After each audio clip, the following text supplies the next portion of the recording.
Hello everybody out there. Welcome to another episode of Weapons of the 18th Century. I'm your host Ethan Woods and you are watching the 11 Bang Bang channel. Today I'm doing a remake of a video I did here about 2 years ago on the 1766-68 Charleville Musket. Let's take a shot with it right quick here.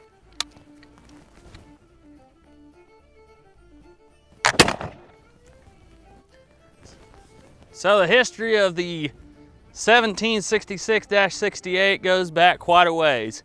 And I have a video dedicated to the history of French muskets in general. But for today, we're just gonna kind of go over this one right here. The French in the early part of the 18th century, late part of the 16th century, they're using a lot of different various muskets for their military. And in 1717, they actually came up with the idea of standardizing one particular kind of long musket for the military. They did that for quite a while, and then they upgraded it into 1728 into what is commonly referred to as the 1728 Saint Etienne musket. They made those for quite a while, and then they came out with something that was very similar to this in 1763. It was kind of a slimmed down version of the 1728-53. So that was the 1763, which is what most people see. And then in 1766, they came out with this musket. Now, some of the early ones did not have the retaining clip, but by 1768, they all did. So this gun is a 1766, but kind of more of what you would call a 1766-68.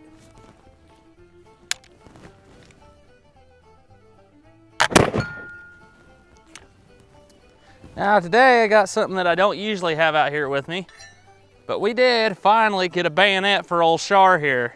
Let me go ahead and, I've already got a paper cartridge kind of sitting halfway down there, but I'm just gonna show you loading this gun with bayonet fixed. Kind of a pain, kind of dangerous. But let's go ahead. You really gotta be careful of where that hand goes. There's 2 strikes. Go ahead. Turn the rammer. You're not supposed to look down really when you do that, but all right, we're loaded. Probably should have primed first, but we're gonna prime at this point.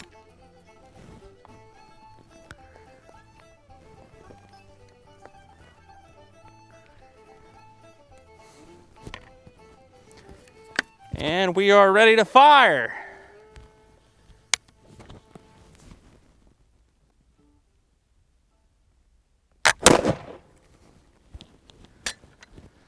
Yeah. All right, so now let's talk about the features of the Charleville here and what sets it apart from the competition. So let's just kind of work our way back from the buttstock here. It's got a pretty typical style buttstock. Shoulder's pretty nice.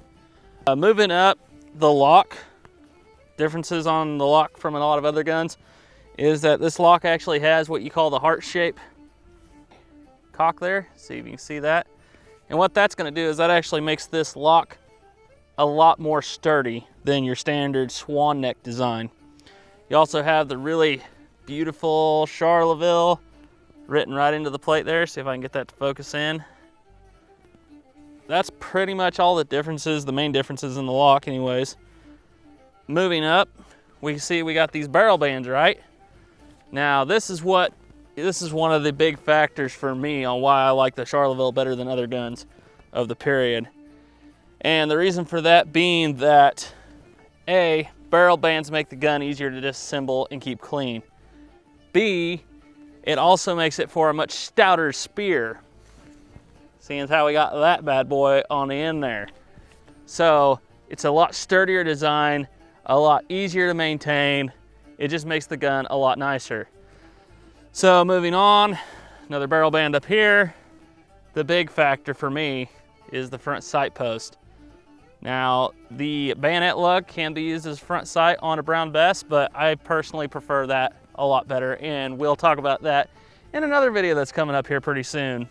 Namely Brown Bess versus Charleville. Get out here to the bayonet, you can see that it is a typical socket style with a little groove in there that the bayonet lug rides in.